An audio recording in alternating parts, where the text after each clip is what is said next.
This is your News Source Evening Bulletin for today, Friday, the 9th day of December in the year 2022. I'm Gordon Mosley reporting. Here's what we're tracking tonight.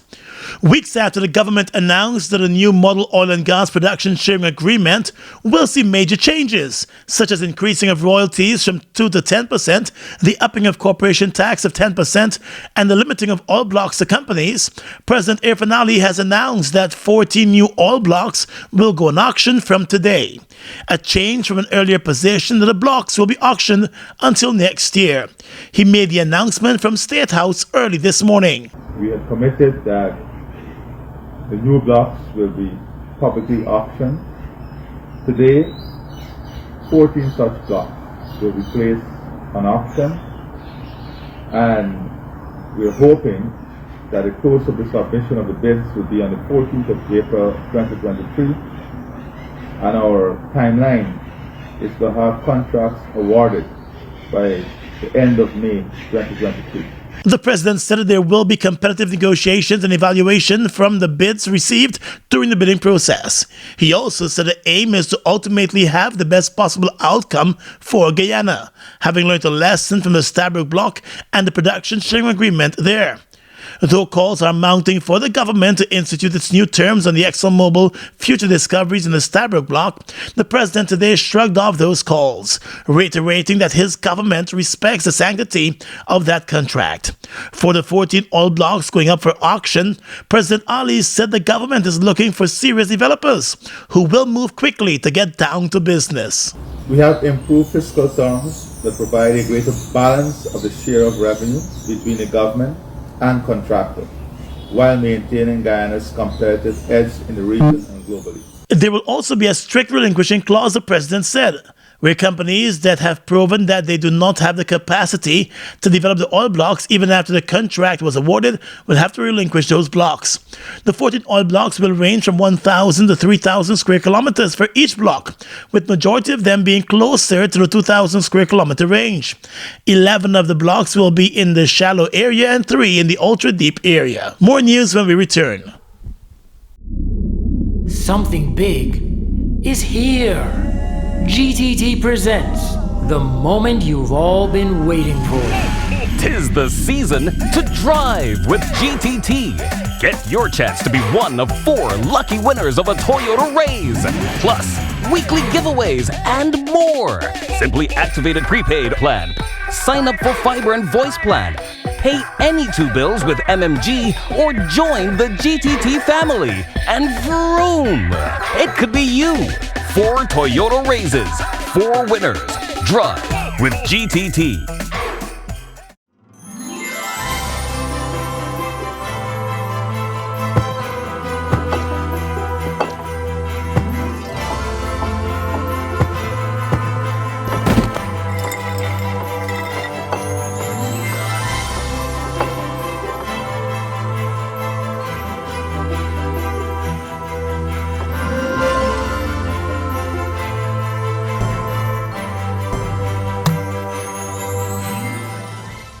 At Giftland Office Max, we're all about customer satisfaction. Whether it's clothing and shoes for the ladies, gents, and kids, or for the latest electronics or hardware appliance, we're always thinking of satisfying you, our dear customers. Now you can shop online at www.giftlandofficemax.com or visit us at the Giftland Mall, where we're happy to serve each and every one of you.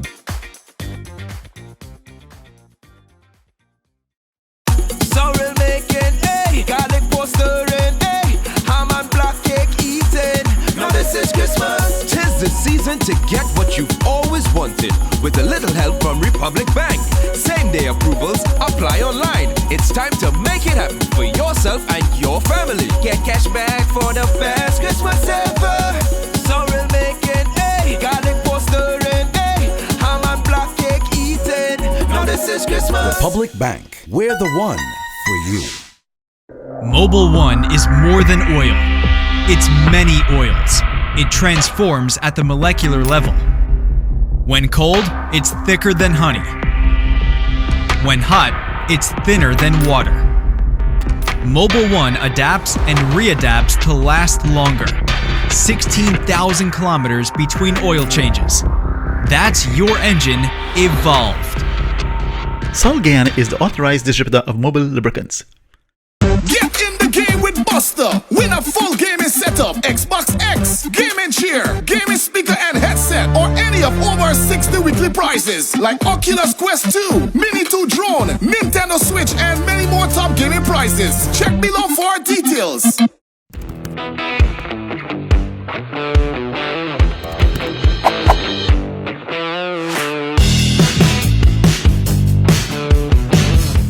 One day after summoning her to the headquarters of the Special Organized Crime Unit, SERCU, for questioning, APNU AFC Chief Scrutineer Carol Smith-Joseph found herself being slapped with 14 fraud charges in relation to allegations that first surfaced back in 2016. According to SERCU, in March of this year, it received a complaint from the Mahaika Abari Rice Development Scheme Rice Milling Complex Limited against Smith-Joseph. According to SERCU, the private company alleged fraudulent appropriation of funds by Carol Smith-Joseph, who was a director of the company at the time. SERCU said it launched an investigation, and during the course of the investigations, it was revealed that Smith-Joseph, as a director of the company, approved 14 transactions amounting to over $6.1 million without the knowledge of the board. The alleged incident reportedly took place between the 1st of June 2016 and August of 2016. SERCU said that on the completion of its investigations, a file was prepared and sent to the DPP's chambers for legal advice. And based on that advice from the DPP, the 14 allegations of fraudulent appropriation of property of Body Corporate were put to Carol Smith-Joseph. Smith-Joseph was accompanied this morning to SERCU by her attorneys, Senior Counsel Roysdale Ford, Nigel Hughes, and Darren Wade.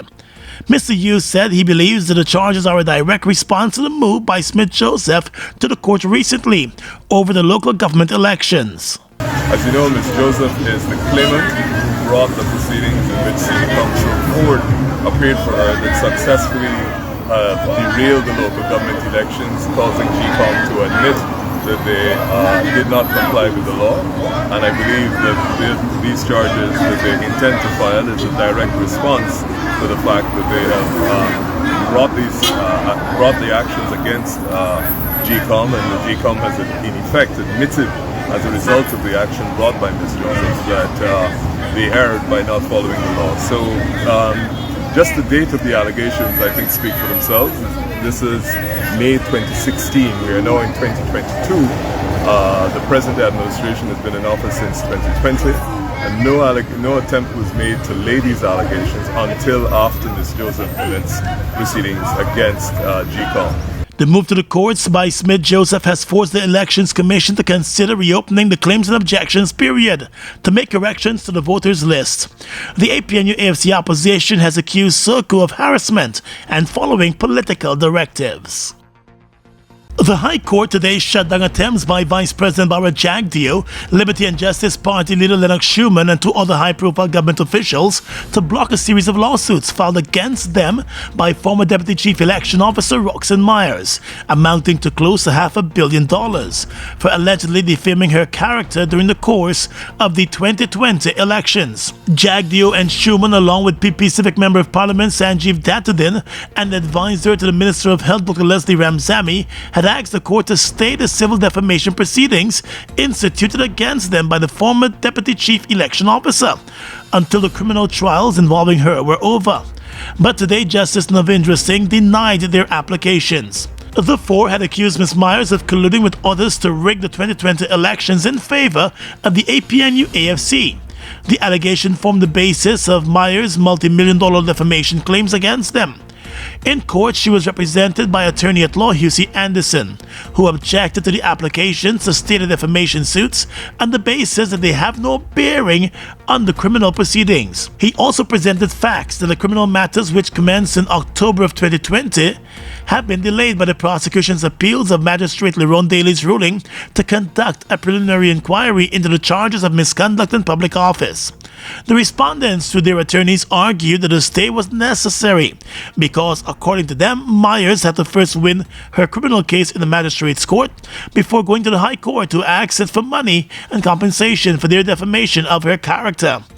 But Justice Singh disagreed, and in doing so, he ruled that fairness and justice dictate that Myers be given an opportunity to have her defamation claims proceed, irrespective of the outcome of the criminal trials that she faces.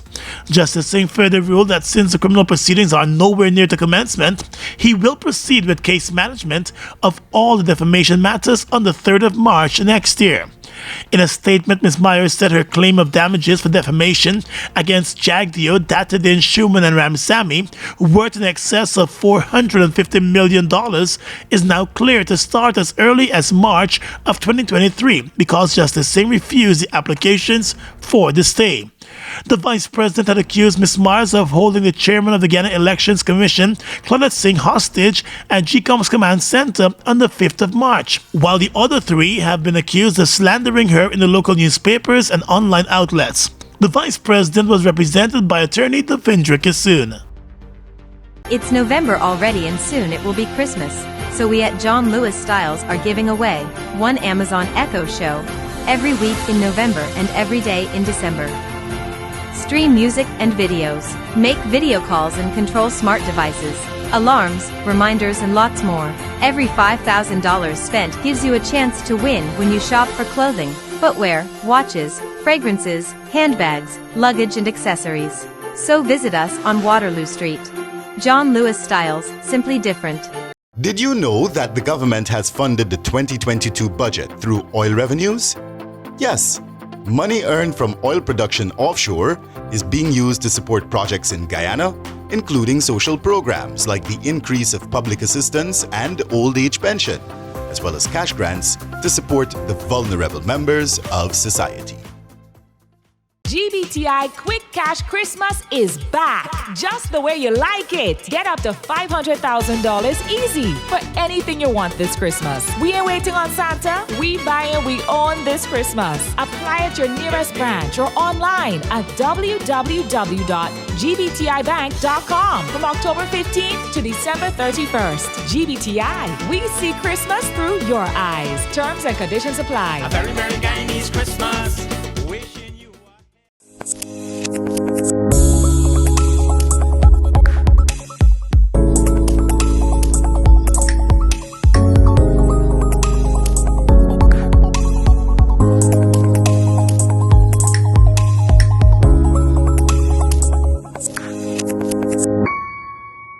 Hundreds of mostly Western Morara commuters were affected today as river taxi operators went on strike to press their demand for an increase on the fares. The operators parked their boats during this morning's rush hour, leaving persons trying to find alternative ways to travel. With the usual morning buildup of traffic for use of the Demerara Harbour Bridge, minibuses were in short supply. The strike by the boat operators came just days after the Ministry of Public Works, which overlooks the maritime sector, indicated that it had not granted any permission for an increase in the fares, encouraging persons not to pay the increased fares. In response to today's strike, speedboats from the Essequibo area were allowed to travel to the area and operate between Breeden Hoop and Stabroek. The diplomatic representatives of the US, the UK, Canada, and the EU are urging the government of Guyana to implement robust policies to step up its anti-corruption fight, declaring that workshops and the passing of legislation cannot weed out corruption alone, since there must be action. The call by the Western diplomats came as the world marked International Anti-Corruption Day on Thursday.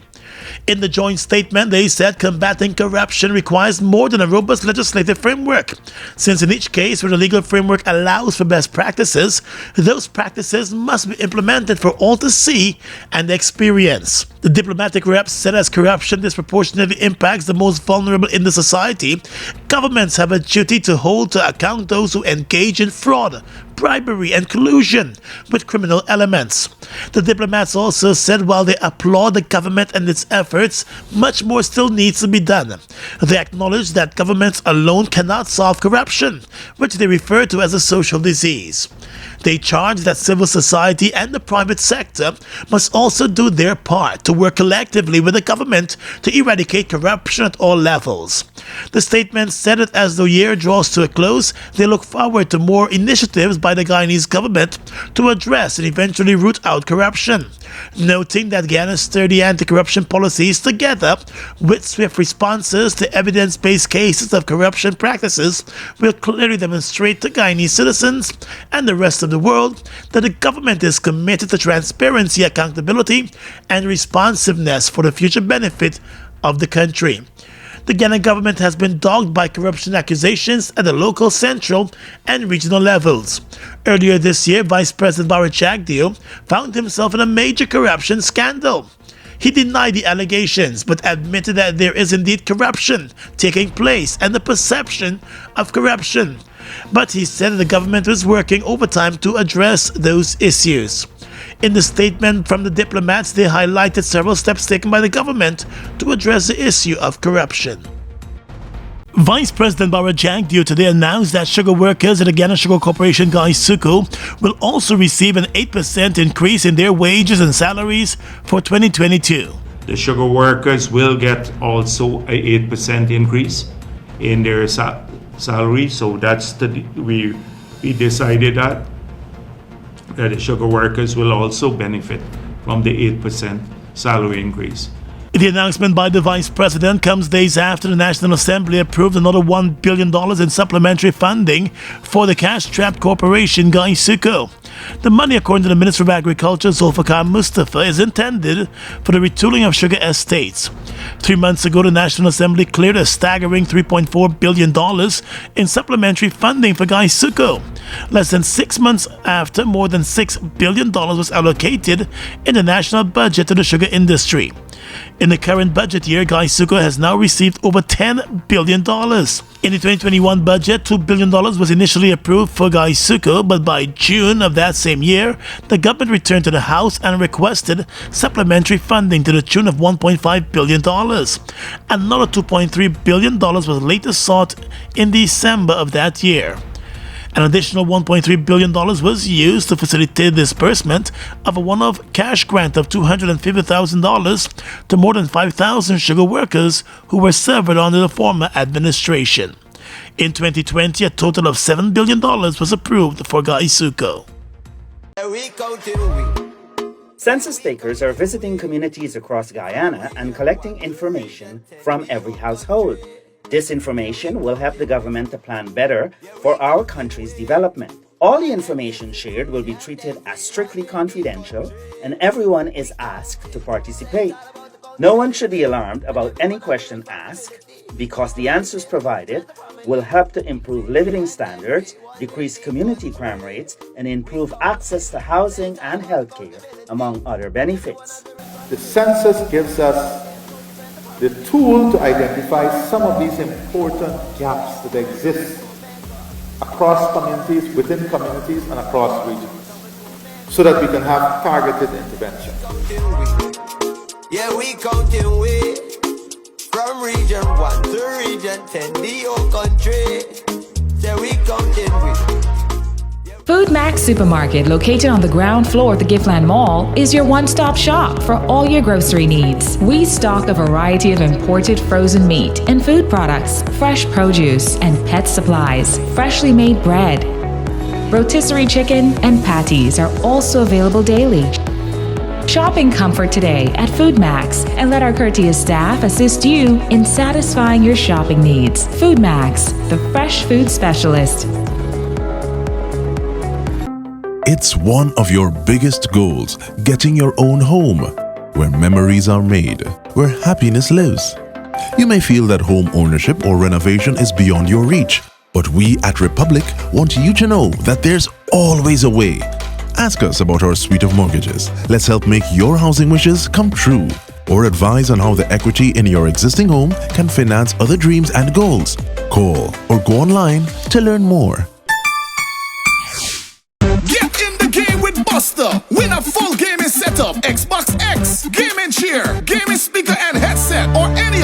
over 60 weekly prizes like Oculus Quest 2, Mini 2 drone, Nintendo Switch, and many more top gaming prizes. Check below for details. Fuel it up and drive, Super 95. Tune up. Fuel it up and drive, Super 95. Tune up. Protect your fuel system, boy. High mileage and performance, boy. Guy Oil's Super 95 gasoline gives you more reasons to drive and is available at 56 service stations nationwide. For affordable price, high performance, and high mileage, choose Guy Oil's Super 95 gasoline. Fuel it up and drive.